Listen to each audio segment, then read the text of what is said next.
outro fator é entender Toda experiência é esta série. Fondation Jean Jaurès. Penser pour agir.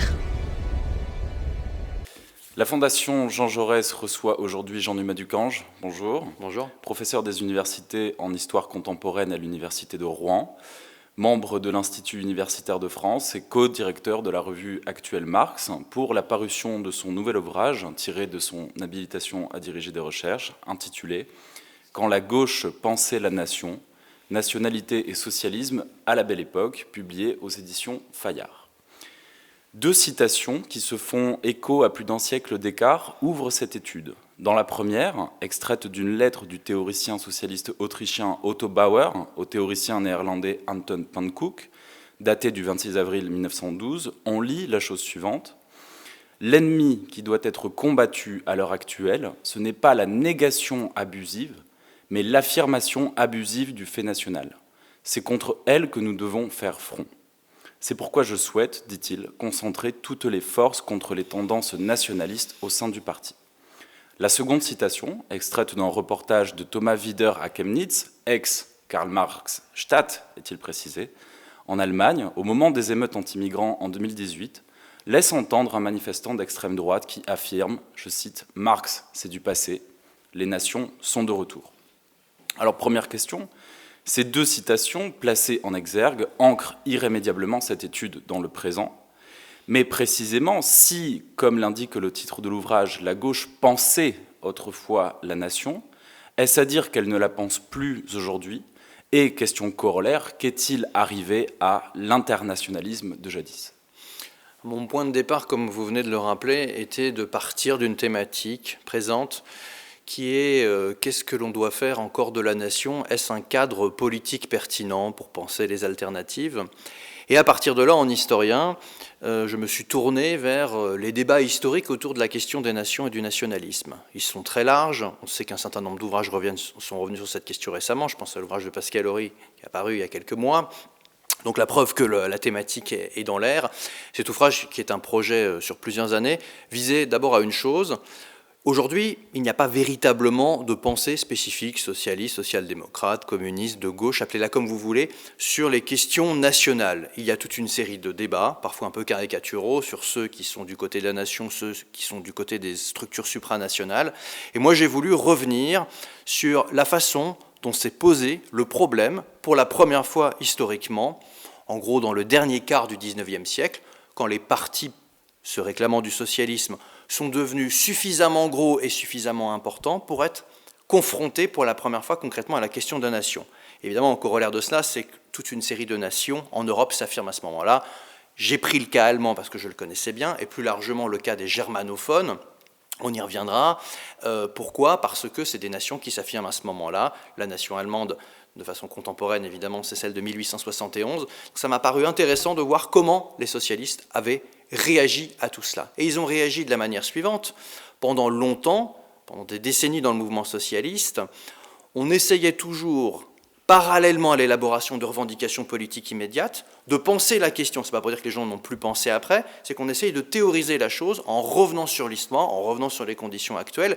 Et donc, qu'est-ce qui s'est passé? Il y a eu une production théorique très importante à la fin du XIXe siècle, des socialistes, quoi qu'on pense de leur qualité, des tenants et des aboutissants, mais ça existait. Donc ça me paraissait important de faire un livre qui retranscrive ce débat, car aussi incroyable que ça puisse paraître, il y a eu dans les années 1960-70 des anthologies sur les marxistes, la question nationale, quelques grands textes, mais lire peut-être pas la totalité, mais enfin la quasi-totalité des textes importants de cette époque sur le fait national et le nationalisme, venant des socialistes, venant de la gauche, expliquer ce débat dans le contexte de ce moment-là qui était très particulier, qui était aussi lié aux luttes sociales, aux luttes des classes, à toute une série de choses, eh bien ça n'avait pas été fait. Donc ça me paraissait important, par rapport aux thématiques actuelles, de revenir sur ce débat, et en même temps de faire œuvre d'historien en disant, voilà, comment ça s'est passé pour la première fois, comment ça a été pensé, alors que, effectivement, depuis 20-30 ans, il y a beaucoup de débats autour de la question de la nation de l'Union européenne, pour en rester à ce qui est essentiellement l'Europe occidentale. On ne peut pas dire qu'il y ait eu non plus une production propre des partis politiques de gauche si impressionnante que ça sur cette question. Donc voilà le contexte dans lequel je voulais revenir là-dessus. Et sur l'internationalisme de jadis, Bien sûr, à la fin du XIXe siècle, si on regarde les choses de façon un peu lointaine et superficielle, ce qui prime, c'est le dépassement de la nation. C'est le fameux slogan de Marx, prolétaire, qui conclut le manifeste du Parti communiste, prolétaires de tous les pays, unissez-vous. Et si vous regardez les conclusions des textes de ce moment-là, évidemment, toujours on en appelle à la solidarité internationale avant tout. Mais si on regarde d'un peu plus près comment les choses se sont passées historiquement, on voit qu'il y a une présence de cette question nationale très très forte, et au-delà des textes même théoriques, en fait, quand vous travaillez sur les pratiques des militants et des organisations politiques, vous vous rendez compte qu'elle est en permanente là. Ça ne veut pas dire qu'ils disent « Ah, bonjour, aujourd'hui j'ai le problème de la nation ». Parfois, on n'en parle pas forcément en tant que tel, mais c'est omniprésent quand on recoupe un certain nombre de sources, et donc c'est cet enjeu-là aussi que je voulais voir de près. Très bien. Alors, vous faites bien, effectivement, de citer les ouvrages des années 60. On pense, par exemple, les marxistes et la question nationale qui avait été publiée. Bon. Alors, ça pose une question tout de même. C'est un verbe qui figure en place importante dans le titre, c'est le verbe « penser ». Et ce verbe-là pose la question des outils conceptuels, méthodologiques, en fait, des cadres mentaux de cette social-démocratie germanophone, dans ce moment en 1900, c'est-à-dire de quels outils cette social-démocratie disposait pour penser la nation.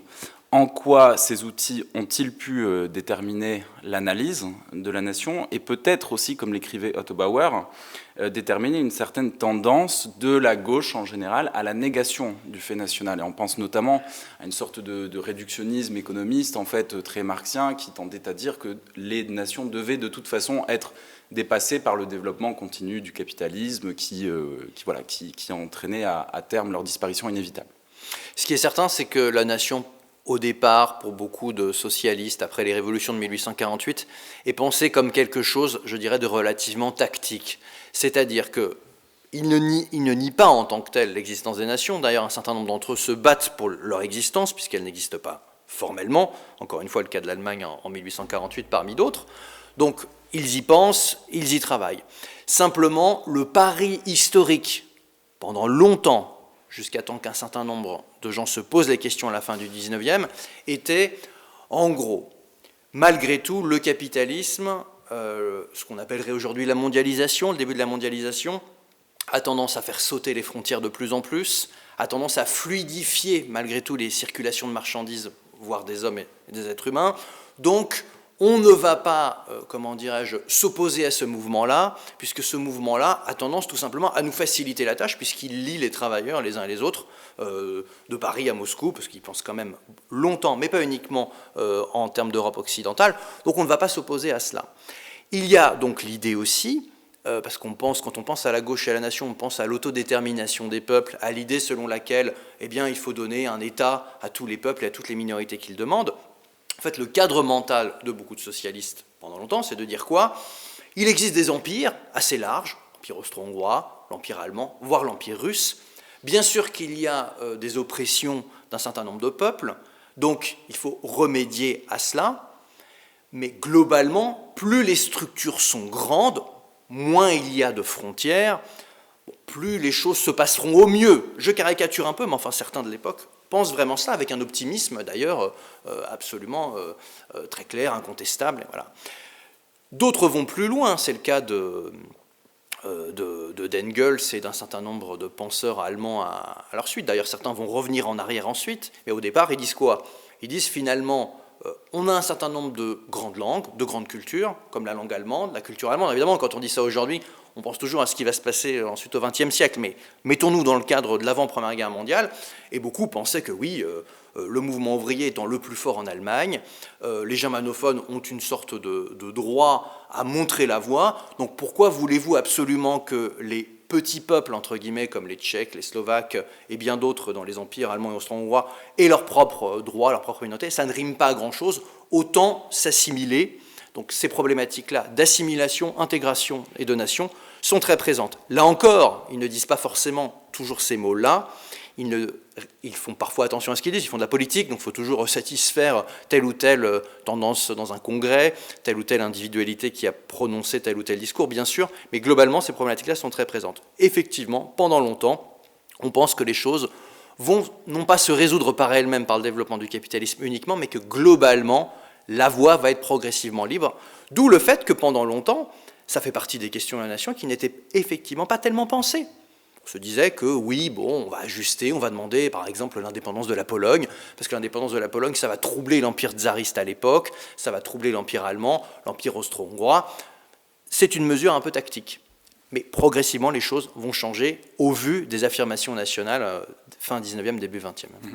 Oui, effectivement, il y a une sorte de géopolitique socialiste en fait, qui se met en place dans ces années-là. Et on reviendra plus tard sur la question de la centralité du mouvement socialiste germanophone.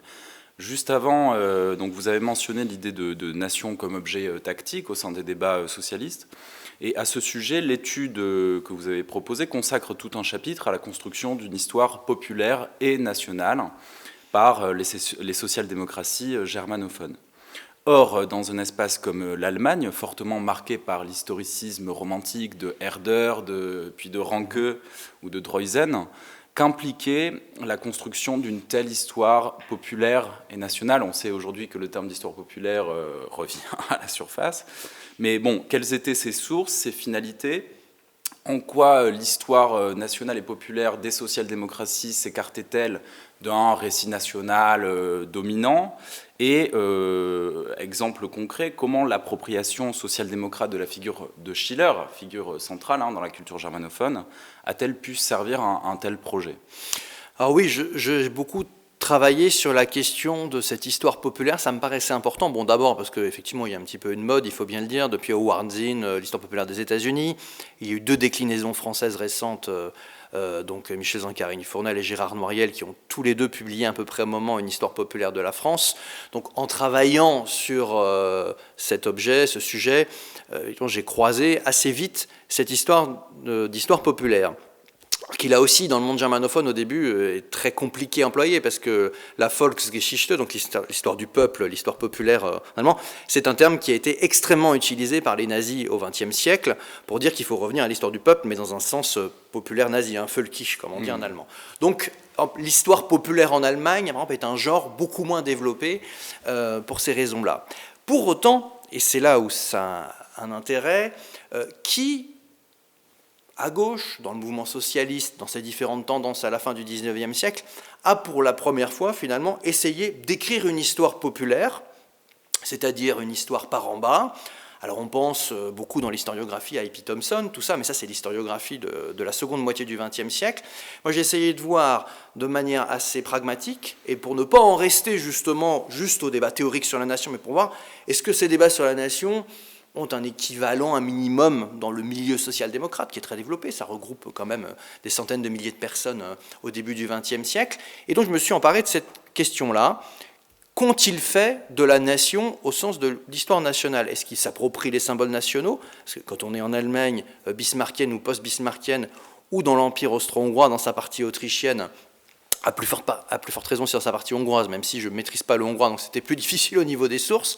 Mais qu'est-ce que l'on fait de, entre guillemets, la propagande d'État, de l'histoire nationale officielle qui est enseignée, diffusée, des grandes commémorations qu'organise le pouvoir pour l'anniversaire de l'empereur, pour l'anniversaire de la victoire de Sedan, etc., de la guerre franco-allemande. Qu'est-ce qu'on fait de tout ça? Et ce qui m'a paru intéressant à souligner, c'est que la nation est appropriée par ces sociodémocrates, par ces milieux militants, en se posant toute une série de questions qu'il faut d'une certaine manière essayer de deviner, parce que vous lisez de la propagande, vous lisez des gens qui s'approprient le récit, donc ils ne sont pas là à expliquer à chaque fois ce qu'ils font, il faut recouper avec d'autres sources, des sources policières, pour voir s'il y a du monde à ces commémorations. Et l'idée est en gros la suivante: nous, les sociodémocrates, les socialistes de l'époque, nous allons essayer, pourrait-on dire, d'être les défenseurs d'une certaine idée de la nation, qui n'est pas si bien définie que cela, mais l'idée est la suivante: il existe dans l'histoire spécifiquement allemande, spécifiquement germanophone, un certain nombre d'épisodes, un certain nombre de figures que nous, à gauche, nous pouvons nous approprier pour défendre, entre guillemets, une sorte de nation alternative. Et cette nation alternative, je ne dis pas ça parce que je suis historien, mais à l'époque c'est très important dans les fondements, ça passe par l'histoire. Parce qu'il y a une omniprésence des symboles historiques et nationaux dans cette Allemagne et cette Autriche de la fin du XIXe. Et donc évidemment c'est compliqué pour eux, parce que il y a 2 périls que la citation d'Otto Bauer que vous avez mentionné en exergue montre bien. C'est soit vous allez avoir ceux qui sont les plus internationalistes, les plus à gauche, qui vont dire « on ne se mêle pas de ça, sinon nous allons être, entre guillemets, la caution de gauche du nationalisme officiel », et les autres qui, à l'extrême opposé, vont au contraire dire « il faut être le plus proche possible des symboles nationaux, sinon nous allons nous couper des masses et plus personne va nous écouter », en gros. Et la voie médiane, qui me semble-t-il, est la plus intéressante et qui est celle que défendent effectivement un certain nombre de figures comme Otto Bauer et quelques autres, est de dire il existe un certain nombre d'épisodes révolutionnaires dans l'histoire germanophone, et ça, on voit ça aussi avec les Tchèques, toutes les minorités en fait de ces empires, s'approprient même leur petite, si je puis dire au sens géographique du terme, histoire nationale. Ils font quelque chose d'assez mimétique, c'est intéressant pour dire nous avons des épisodes glorieux, sociaux, qu'il faut mettre en avant, nous avons des figures qui ont joué un rôle progressiste, donc nous allons les intégrer dans notre propre patrimoine. Et ça renvoie à des débats que je connais un petit peu moins, mais j'ai regardé assez près, sur la question de l'art. Faut-il s'emparer de l'art officiel pour le diffuser auprès du peuple, ou faut-il un art spécifiquement socialiste, avec une valorisation du peuple dans l'art, qu'on diffuse ensuite. Donc toutes ces questions-là sont effectivement très présentes. Et ce qui est intéressant, c'est que le résultat de tout ça, c'est qu'on essaye effectivement de fonder des récits historiques alternatifs, des récits nationaux aux récits historiques officiels. Donc ça donne des histoires populaires des révolutions, bien sûr. Alors ça paraît assez bateau et banal de le dire comme ça aujourd'hui, mais c'est tout de même les premières. Donc on s'approprie les révolutions de 48, on s'approprie parfois des épisodes étrangers comme la Révolution française, parce que l'occupation napoléonienne qui a suivi la Révolution est vue comme quelque chose de relativement progressiste, puisque ça a débarrassé l'Allemagne de la féodalité. Vous avez une série de choses comme ça. Et puis vous avez effectivement des tentatives de se saisir de grandes figures allemandes. Alors en France, il ne dit pas forcément grand-chose sur ceux qui s'intéressent à ça, comme Schiller, grand poète, grande figure des Lumières de la fin du XVIIIe siècle en Allemagne, une figure absolument centrale, weimarienne, qui est présente dans tous les manuels, qui est appropriée par la totalité du spectre germanophone, jusqu'au plus nationaliste. Mais justement, qu'est-ce que font les socialistes? Ils essayent de saisir chez Schiller ce qui leur paraît être, entre guillemets, le plus à gauche, l'idéal éducatif notamment. Et cet idéal éducatif qu'ils diffusent beaucoup dans l'organisation avec l'idée qu'il faut former les ouvriers et les ouvrières à l'idéologie socialiste, un certain nombre de repères, eh bien, ils essayent de rattacher ça à l'œuvre éducative de Schiller, par exemple. Il y aurait bien d'autres exemples, mais je ne vais pas insister. L'autre fait concret et qui montre que c'est rattaché fondamentalement à une perspective politique, c'est que vous avez, donc je l'ai dit, en Allemagne et en Autriche, des commémorations officielles autour d'un certain nombre de grandes figures. Quand il y a des commémorations officielles autour de Schiller, par exemple, ils font leur propre commémoration avec leur propre mot d'ordre, leur propre vision de la chose. Donc on se retrouve davantage dans une situation, avant la Première Guerre mondiale, où le pari de la gauche social-démocrate à ce moment-là a été de dire nous ne laisserons pas tomber les symboles nationaux, mais nous allons en faire quelque chose compatible d'une certaine manière avec nos valeurs. Évidemment, l'équilibre est très compliqué à respecter, et ce que j'essaye de montrer dans le livre, c'est que justement, c'est cet équilibre instable, fragile, qui n'a jamais été trouvé, mais pour autant, des tentatives ont été faites. Et ça me paraît être historiquement intéressant, et ça peut encore nous interroger sur ce qu'est le rapport entre une politique socialiste au sens large et la nation. Effectivement, donc il y aurait finalement deux enjeux dans cette histoire populaire et nationale. D'un côté, restituer, disons, l'agentivité historique du peuple et pourquoi pas des masses, et de l'autre, reprendre ce rôle culturel et éducatif qu'a signé l'idéal de Bildung, et puis repris plus tard. On peut penser aussi au développement ultérieur de la politique sociale et culturelle du Parti social-démocrate dans les années 1890. Bon, on va quand même revenir sur le concept central de cette étude, le concept de nation, et notamment sur sa signification chez les socialistes germanophones. L'étude montre très bien, en fait, comment, dès 1848, se forme progressivement une sorte d'idéalisme géopolitique, on peut appeler ça comme ça provisoirement, contribuant à placer l'Allemagne au cœur d'une zeitgeist socialiste. Donc, finalement, l'Allemagne montre la voie au reste des socialismes européens. En d'autres termes, il aurait existé à gauche l'idée selon laquelle les peuples germanophones étaient investis d'une mission historique, celle de l'émancipation de l'humanité, de l'ensemble de l'humanité, pas uniquement de l'Europe finalement, et qui pouvait être donc régénérée par la culture allemande et par son modèle de développement économique. Question évidemment un peu provocatrice, mais les socialistes allemands rejouaient-ils là la scène jouée par les révolutionnaires français en 1789 ?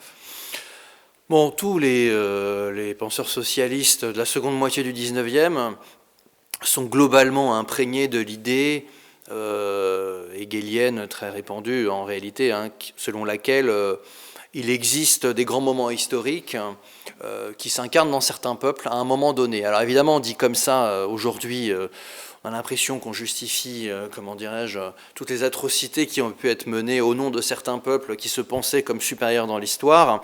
Bon, à mon avis, c'est un peu plus compliqué que cela. Les germanophones de gauche à ce moment-là sont effectivement convaincus de leur mission historique. Ils pensent que la France a joué en quelque sorte ce rôle au XVIIIe siècle avec la Révolution française, mais que le modèle, entre guillemets, républicain français qui en est issu est un modèle trop étroit qu'il faut dépasser par toute une série de choses. Et ils pensent donc que leur organisation politique, avec leurs ramifications syndicales, avec les coopératives, quelque chose qui est né sur le sol plutôt donc, des germanophones et qu'il faut étendre globalement à l'étranger avec des médiations. Donc évidemment, ça a des conséquences. Ça a des conséquences sur une forme de nationalisme au sein de la Deuxième Internationale, avec une prédominance des sociodémocrates allemands, avec tout le côté qu'on retrouvera dans d'autres contextes au XXe siècle, par exemple avec les soviétiques, alors certes dans un tout autre contexte, mais tout de même avec l'idée selon laquelle, bon, il y a un centre organisateur du mouvement socialiste qui détermine pour une large part ce qui va se passer ailleurs. Donc ça, c'est tout à fait juste et il faut le souligner. En même temps, qu'est-ce qu'il y a derrière ? Beaucoup de ceux qui pensent cela et qui mettent cela en place essayent malgré tout de fonder une sorte de géopolitique socialiste où les peuples puissent coexister à parts égales dans un monde fraternel, pourrait-on dire. C'est une utopie, au sens strict, puisque ça n'existe pas à ce moment-là, mais ils cherchent malgré tout, on parlait de récits historiques, à valoriser les exploits historiques des peuples par le passé, que ce soit par les sciences, par l'histoire naturelle, hein, il y a toute une très grande présence de l'histoire naturelle, du darwinisme, qui est vu comme quelque chose de très positif, le marxisme étant pensé comme le versant économique de ce que le darwinisme a été à la science, donc ils sont fondamentalement optimistes. Donc effectivement, ceux qui défendent davantage le plus la nation et le nationalisme dans ce contexte-là ont tendance à tenir des propos qui effectivement relèvent d'un nationalisme quasiment proche de celui des pan-germanistes ensuite. Ça, c'est absolument juste. Mais c'est une tension qui travaille toujours cette idée. Il n'y a pas une idée unilatérale, simple, qui est dit, voilà, nous sommes le peuple germanophone et nous allons, entre guillemets, écraser tout le monde. Je prends des exemples concrets. Par exemple, il y a des dictionnaires de la langue allemande qui sont publiés, des dictionnaires populaires. Et on voit que, par exemple, quelqu'un qui dira plus grand-chose aujourd'hui, mais qui était très important à la fin du 19e, Wilhelm Liebknecht, fait un dictionnaire de la langue allemande et il met en avant l'apport des mots étrangers. Du français, de grandes langues occidentales, globalement, en disant, voilà, la langue allemande et la langue du peuple aujourd'hui, il faut la défendre, nous sociodémocrates, nous devons défendre cela, mais n'oublions pas qu'il y a des apports de l'extérieur, que c'est aujourd'hui, on dirait aujourd'hui le produit d'une sorte de transnationalisation et qu'il faut le mettre en avant. Donc ça, c'est une tension qui existe entre affirmation effectivement de la supériorité de la langue allemande et du monde ouvrier allemand, en fait, qui donne le là pour la suite de l'histoire. Et en même temps, il y a toujours un effort d'essayer de, si je puis dire, mettre une dose d'internationalisme et d'essayer de faire en sorte que tout ça continue à exister. Oui, alors à ce propos, je vous cite, reprenant les propos du théoricien Karl Leutner, qui se situait plutôt à la droite, on va dire, du socialisme germanophone, qui défendait, dites-vous, une nouvelle Weltpolitik social-démocrate en faveur d'un impérialisme grand allemand qui permettrait de résoudre toutes les difficultés auxquelles doit faire face le continent, notamment au niveau des nationalités. Donc on aurait tendance à penser, effectivement, comme vous le disiez, que ce registre-là discursif était proche de ce qu'on analysera plus tard comme étant le nationalisme. En même temps, ce qui est très intéressant, c'est que vous montrez très bien comment cet idéal grand allemand, qui est hérité de 1848, s'articule au concept d'internationalisme, mais un concept d'internationalisme qui est investi d'une charge et d'une signification très particulière. Il me semble que vraiment le grand apport de votre étude, c'est de faire une histoire du concept aussi bien de nation que d'internationalisme, et de montrer comment il est situé historiquement, socialement, politiquement.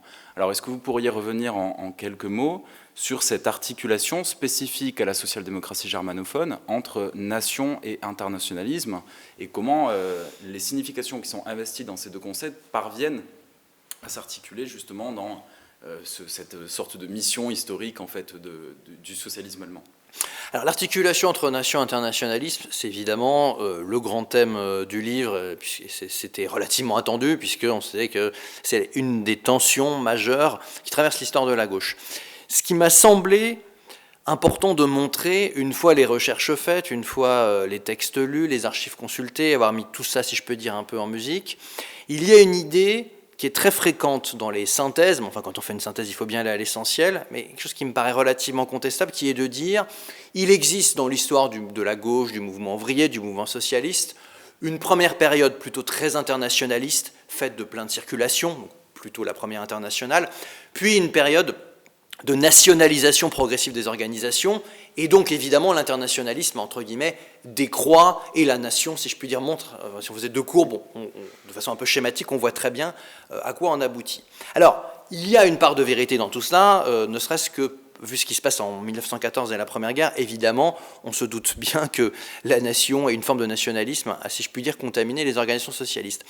Simplement, dire cela, c'est considérer que finalement la nation était peu traitée avant une certaine année, et après, en quelque sorte, l'internationalisme est une sorte de décor. Bon, alors on mobilise ça encore parce qu'il faut bien plaire aux fractions les plus radicales des militants et tout. Moi, ce qui m'a semblé, c'est que dès le début, dès les années 1848, bien sûr, mais dès les années 1860, lorsqu'il y a les premiers groupes ouvriers, la question de la nation est omniprésente. Faut-il ou pas faire une grande république germanophone ?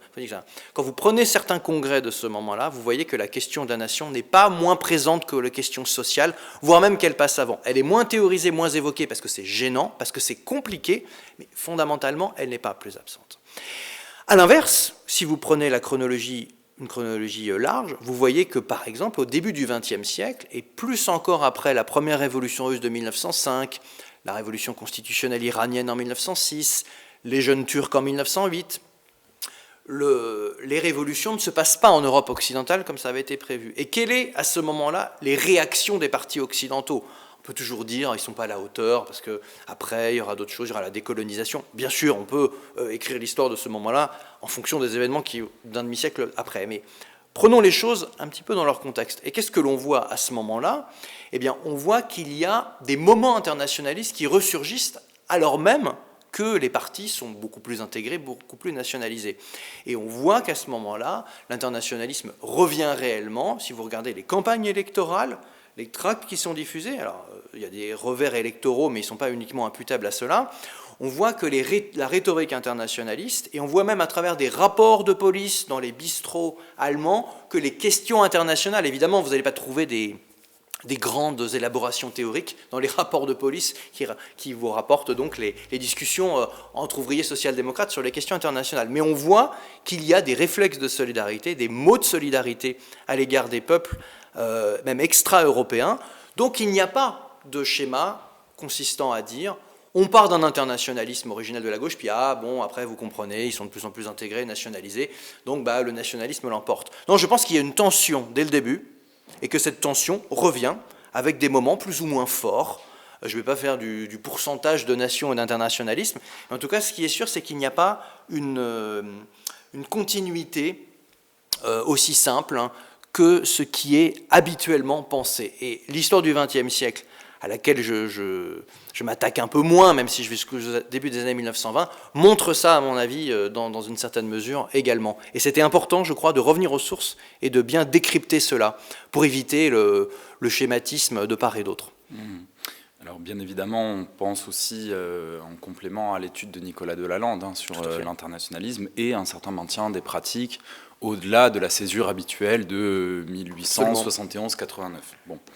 Alors on va s'écarter un petit peu de l'espace proprement allemand pour revenir sur, bien évidemment, une des figures majeures de cette étude, et notamment du débat autour des nations et des nationalités dans l'espace germanophone, qui est celle de Otto Bauer. Alors Otto Bauer est auteur de La question des nationalités et la social-démocratie, qui paraît en 1907, et dans cet ouvrage, Bauer semblait affirmer que l'Autriche pouvait désormais endosser, du fait de ses particularités territoriales, marquées par la coexistence d'une multiplicité de nationalités, la responsabilité d'une nouvelle proposition théorique et pratique relative à la question des nationalités. Et surtout, à mon sens, Bauer estimait que le cadre impérial pouvait être modernisé, voire gauchisé, sans avoir à passer par l'étape transitoire mais nécessaire dans la téléologie social-démocrate, l'étape de l'État-nation. Alors, à ce sujet, une première question très simple. Quelle a été la réception des thèses de Bauer dans ces social-démocraties germanophones qui pensaient, comme vous l'avez bien montré, qui pensaient très fortement la nation et le cadre national de développement socialiste, finalement? Alors, Otto Bauer est donc un théoricien autrichien important, donc, qui publie en 1907 cet ouvrage sur la question de la question nationale et la social-démocratie. D'abord, 1907, ce n'est pas un hasard, c'est précisément au lendemain des révolutions de 1905, de la première révolution russe. Il y a l'idée selon laquelle les peuples slaves peuvent se mobiliser, être révolutionnaires, penser un certain nombre de questions. Donc Otto Bauer fait partie des gens qui sont entre guillemets perturbés par cela et qui cherchent donc à examiner pourquoi il y a un retour, si je puis dire, des peuples non germanophones dans l'histoire à travers un certain nombre de révoltes. Bien. Ensuite, Otto Bauer fait un diagnostic intéressant qui consiste à dire on ne peut pas se satisfaire de ce que l'on dit habituellement sur la question des minorités. Il vient d'une génération où beaucoup de sociodémocrates pensaient effectivement que, bon an, mal an, des peuples austro-hongrois, je prendrai les Tchèques parce que c'est plus important après le peuple germanophone, allaient s'assimiler et apprendre l'allemand. Mais compris un certain nombre de Tchèques, d'ailleurs sociodémocrates eux-mêmes, pensaient cela, il fallait s'assimiler. C'est comme la question des juifs et du judaïsme. Otto Bauer est quelqu'un qui vient d'un milieu juif et qui, d'ailleurs, vient d'un milieu austro-tchèque, donc qui a appris et l'allemand et le tchèque, donc il a toutes ces questions-là en tête. Et l'assimilation paraissait être la chose la plus élémentaire, la plus valable, la plus, simple à adopter d'une certaine manière. Otto Bauer constate que ça ne fonctionne pas et qu'il va falloir chercher à penser la coexistence de différents peuples dans le cadre de l'Empire. Et c'est là où il avance l'idée, effectivement, qu'il faut des droits spécifiques nationaux, mais des droits nationaux, il faut mettre nationaux entre guillemets, il ne s'agit pas de reconstituer des micro-États-nations un peu partout dans l'Empire, tout simplement parce qu'il y a un enchevêtrement très fort de peuples, qu'on pense à la ville de Prague à l'époque, où il y a des quartiers tchèques, des quartiers allemands, mais souvent il y a des gens aussi entremêlés. Je dis Otto Bauer qui vient d'une famille mixte, mais quelqu'un comme Karl Kautsky, qui est un grand théoricien de l'époque aussi, vient aussi d'une famille mixte, donc c'est ça aussi qu'ils ont en tête. Eh bien, il va falloir trouver des moyens de cohabiter, coexister. Et une des grandes idées, alors c'est un ouvrage très long, très détaillé, mais d'Otto Bauer est de dire il faut qu'il y ait en quelque sorte un registre à l'échelle de l'Empire où on recense les populations qui existent, qui ont des droits particuliers, ce qu'il appelle l'autonomie personnelle. Il y a aussi Karl Renner qui a pensé ça dans un autre cadre quelques années avant, qui est de dire il faut que les peuples, comme les peuples tchèques, aient des droits culturels reconnus à l'échelle nationale, et après, en fonction des situations locales, on va adapter un certain nombre de choses. Donc ça, c'est une des grandes idées d'Otto Bauer, et donc il lutte contre deux fronts, si je puis dire, encore une fois, le front nationaliste qui existe dans le Parti social-démocrate, qui veut qu'en gros l'allemand domine et que les droits du peuple allemand soient largement dominants et que tout le monde s'y adapte, et l'aile la plus internationaliste qui trouve qu'Otto Bauer déjà est dans le compromis avec les réalités et qu'on ne peut pas faire cela. Et à partir de là, c'est le début du débat, il existait déjà au 19e, mais là il prend une tournure particulière sur ce fameux droit des peuples à l'autodétermination. Polémique à l'échelle du socialisme germanophone, mais polémique à l'échelle du socialisme international quand les peuples sont concernés, qu'on pense aux peuples russes et aux minorités opprimées dans le cadre de l'Empire tsariste. Ces thèses-là sont très discutées, car un certain nombre vont dire, justement, il faut non pas réformer l'Empire, parce que ce que propose Otto Bauer, de fait, c'est une réforme de l'Empire, puisqu'on se situe dans le cadre supranational. D'autres vont dire non, il faut stratégiquement appuyer les revendications des minorités qui doivent s'autodéterminer, affirmer leur nation pour faire sécession avec l'Empire. Otto Bauer, lui, pense que tout cela mènera à la catastrophe.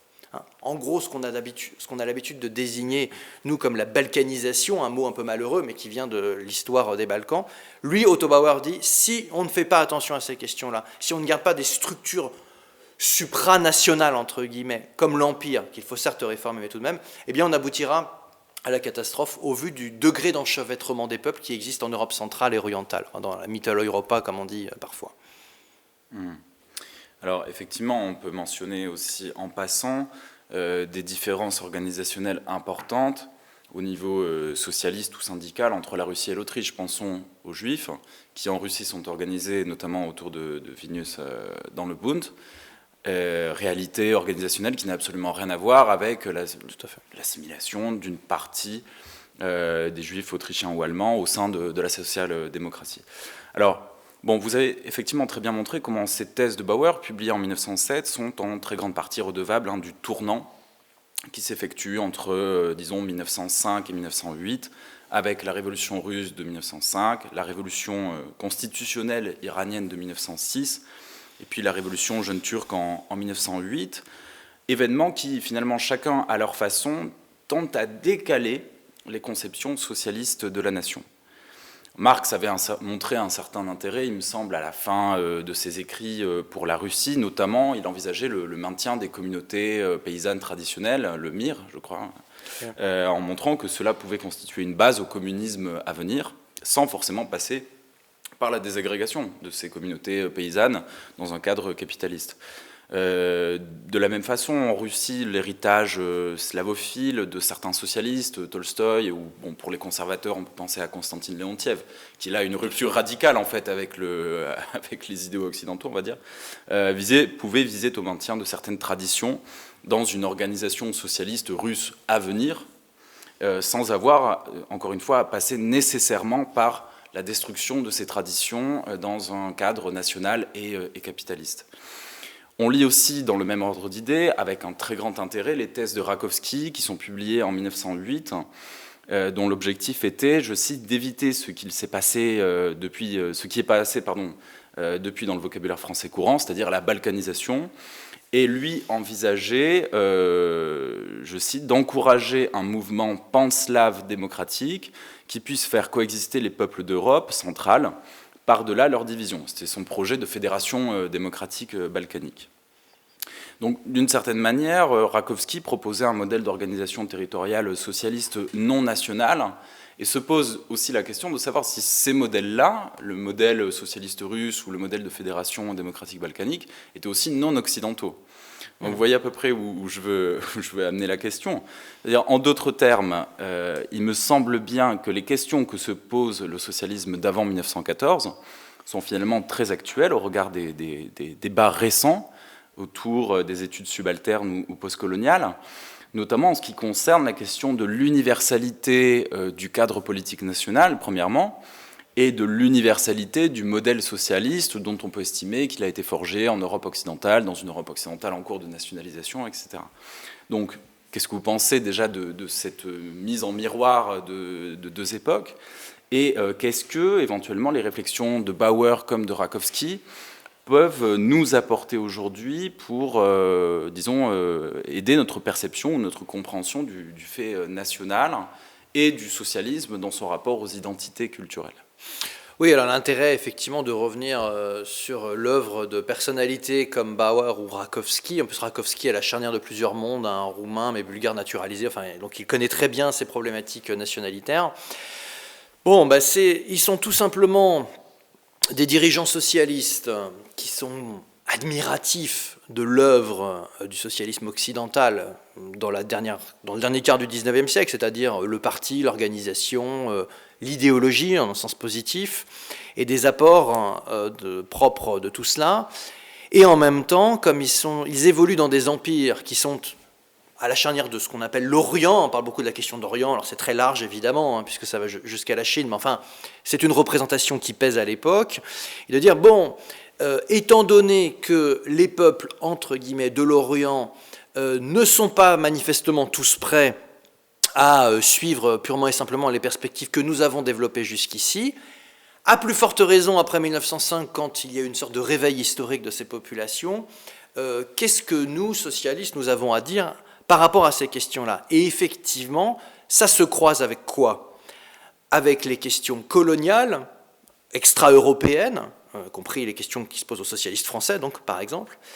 Ça se croise avec ces questions coloniales, et puis ça renvoie effectivement à la question de ce que peut être un universel socialiste. Parce que ces socialistes sont imprégnés de quoi?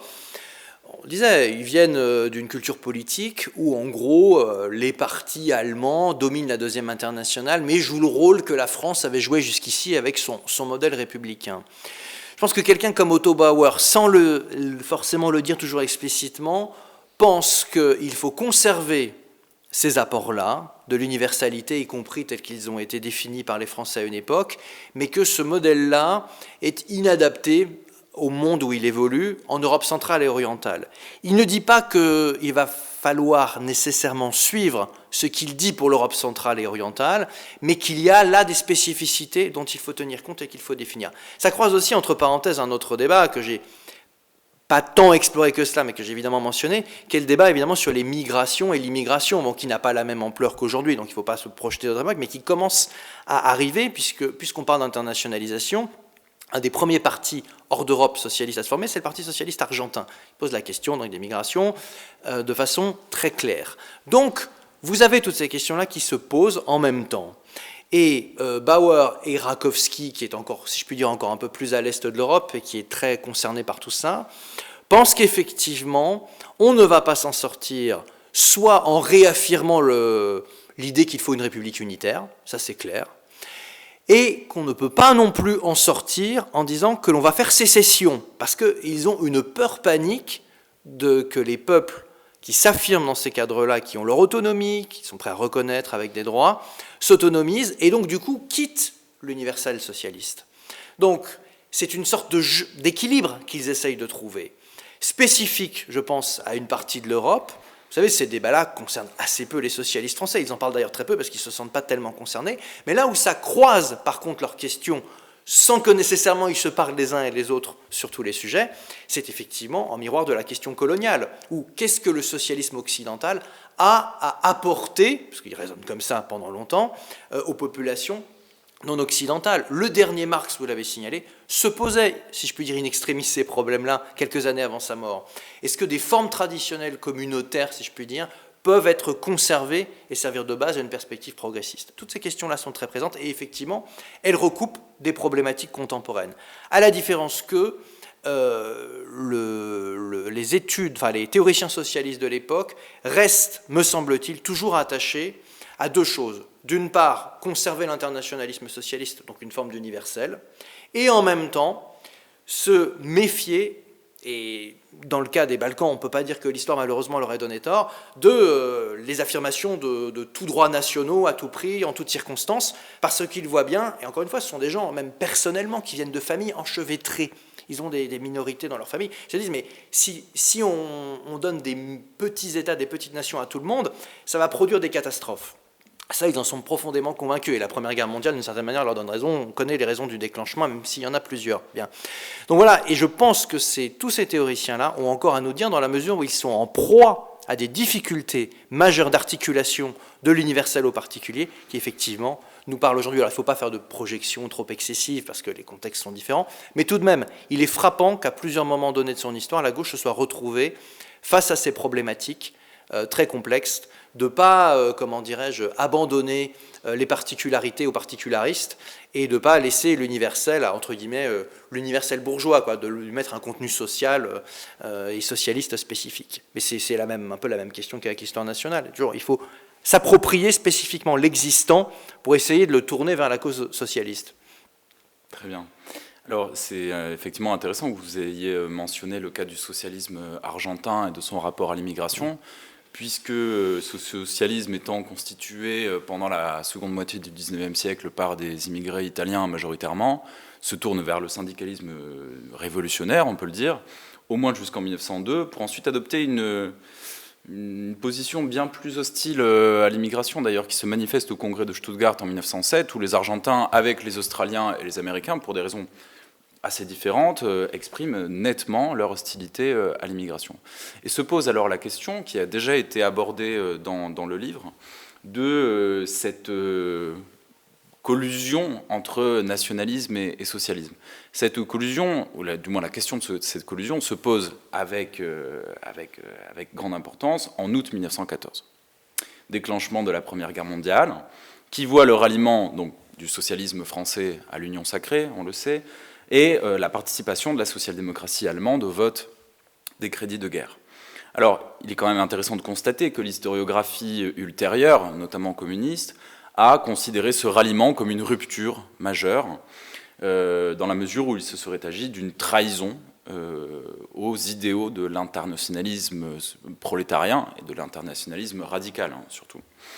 Pourtant, comme vous l'expliquez, il y avait sans doute, dans l'attitude des social-démocraties germanophones face à la guerre, beaucoup plus de continuité que de rupture, en réalité.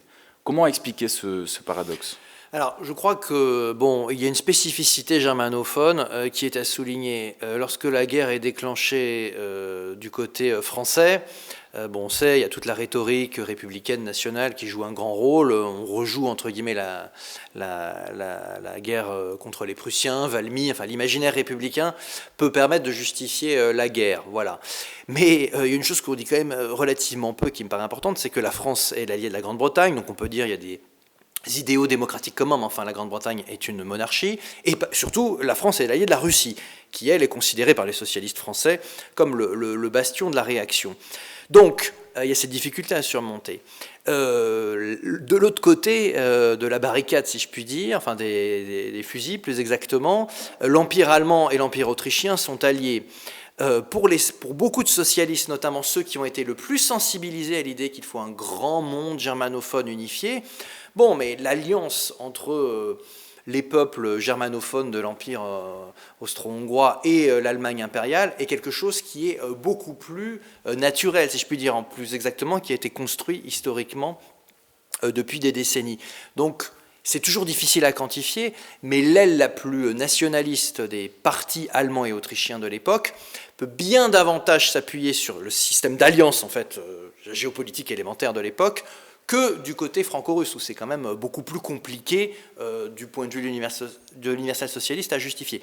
Ce qui explique évidemment une des raisons pour lesquelles le nationalisme allemand a pu ensuite, au-delà évidemment de la guerre, de la défaite de la guerre, tout ça compte beaucoup, mais il est très ancré ce nationalisme-là aussi, y compris à gauche, parce qu'en 1914, la justification qui en a été faite, le premier numéro de l'Arbeiter Zeitung, le journal des ouvriers côté autrichien, ils remettent tout de suite en une, ils enlèvent autrichien, ils mettent tout de suite journal allemand. On n'imagine pas des socialistes français mettre journal russe, par exemple. Enfin, je fais un exemple caricatural à dessein. Donc effectivement, cette construction-là a beaucoup pesé. Et ceux qui sont marginalisés en 14, bien sûr que les internationalistes les plus radicaux sont marginalisés et en rupture de banc. Mais c'est aussi la grande défaite de ceux qui avaient essayé de trouver un équilibre d'une certaine manière. Parce que les plus internationalistes vont retrouver ensuite une force à cause de l'horreur de la guerre, à cause de l'impact de la révolution russe, tout ça est bien connu. Mais les nationalistes vont avoir encore avec eux leur victoire, entre guillemets, de 1914. Et puis, comme ce sera la défaite en Allemagne et en Autriche, évidemment, ils pourront jouer sur le ressentiment national. Mais ceux qui, comme Bauer, avaient essayé de définir justement un équilibre, là, sont complètement piégés par la situation. Mais je crois qu'effectivement, il y a, je peux dire malheureusement, une continuité qui est plus forte dans les mondes germanophones, liée à ce que je viens d'expliquer sur le système d'alliance et tout ça. Et donc ça a beaucoup pesé pour l'histoire de la gauche ensuite. Bien qu'il y ait eu des contre-tendances, bien qu'il y ait eu des contre-manifestations, et bien que les internationalistes radicaux aient toujours eu aussi une certaine influence au bout d'un moment. Donc, Alors ce qui est intéressant, c'est qu'en dépit de ces systèmes d'alliance, qui sont pourtant très importants, une partie importante du socialisme français considérait que la guerre avec l'Allemagne serait l'occasion de destituer enfin ce modèle impérial archaïque, dépassé. D'une certaine manière, il y a une certaine collision d'intérêts, puisque la défaite du Reich en 1918 est considérée par les sociodémocrates allemands comme une victoire. Pourquoi ? Parce qu'elle permet précisément l'instauration de la République de Weimar. Bon. Évidemment, le SPD contribue significativement à la construction de cette République. Alors, comme l'étude le montre, le SPD profite aussi de cette séquence pour se faire de nouveau le héros de la nation, mais une nation perçue comme populaire, héritière des idéaux de 1848, alors que le Parti communiste allemand peine davantage à se situer dans cette tension entre nation et internationalisme, même si, fait notable, les deux partis envisagent brièvement l'hypothèse d'un ensemble territorial socialiste austro-allemand, qui réunirait aussi bien Berlin rouge et Vienne la rouge plus tard. Bon. Au fond, qu'est-ce qui différenciait malgré tout, les positions de la social-démocratie et celles des jeunes partis communistes germanophones sur la question de la nation. Peut-on reprendre à notre compte l'idée que les communistes germanophones étaient éblouis par l'internationalisme radical avancé par les bolcheviks en 1917-1918, éblouissement qui leur aurait empêché, disons, de prêter suffisamment attention aux réalités du fait national au lendemain de la Première Guerre mondiale? Alors, ce qui est certain, c'est que, il faut se remettre dans le contexte, encore une fois, dans le contexte de la débâcle, de l'horreur de ce qu'ont vécu les gens sur le front, de l'occupation militaire, du nombre très important de victimes.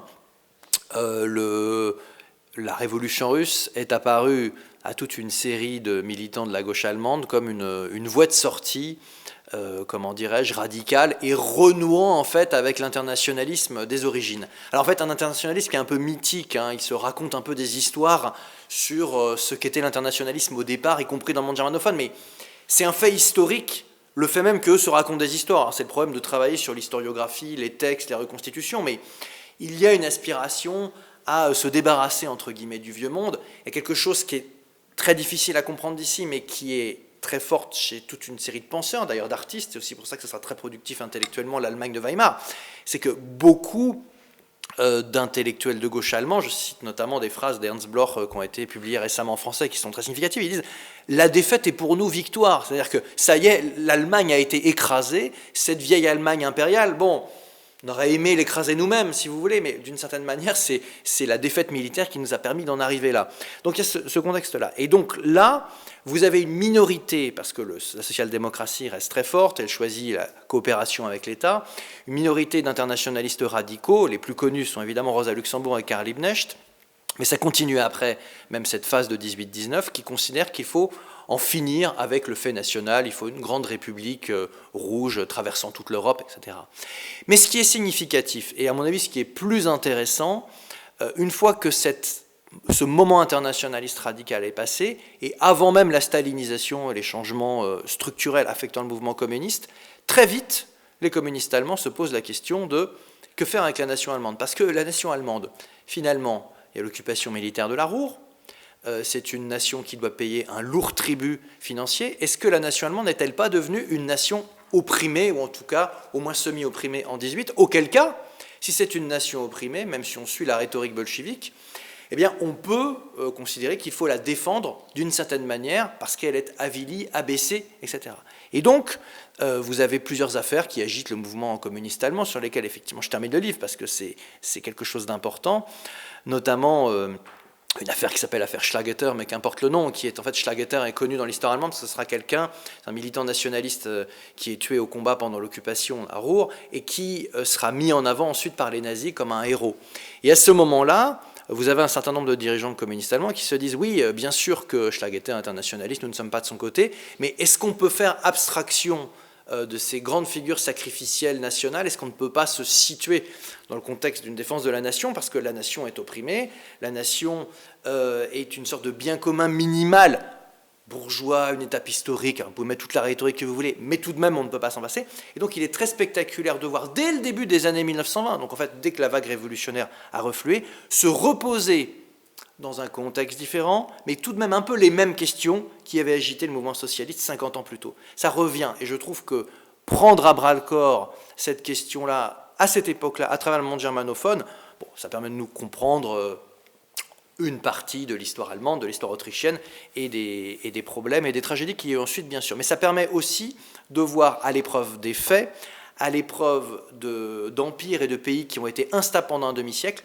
comment, à chaque fois, la gauche a cherché à penser la nation, d'autant qu'il y avait, pour toute une série de raisons liées à l'histoire de la philosophie en Allemagne, un fort prisme à théoriser les problèmes qui se posent, plus que dans d'autres pays. Et donc on a quand même un corpus là, des premiers sociodémocrates, d'après les révolutions de 1948 jusqu'aux premiers communistes post-1920, un ensemble où se posent toujours ces questions d'universalité, de défense ou pas de la nation, donc jusqu'où et dans quelles circonstances. Et on voit à chaque fois qu'il y a les frontières, sans jeu de mots, parce qu'effectivement on sait que pour une nation les frontières c'est important, mais là c'est la frontière, c'est jusqu'où peut-on aller pour défendre la culture nationale ?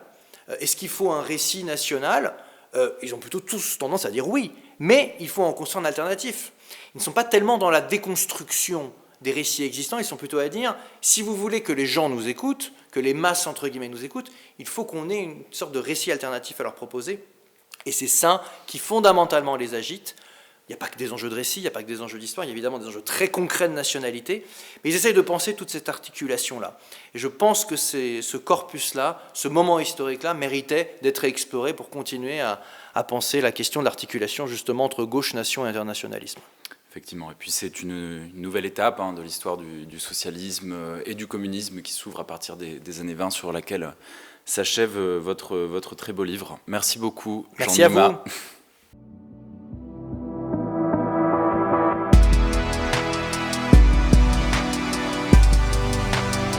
Fondation Jean Jaurès. Penser pour agir.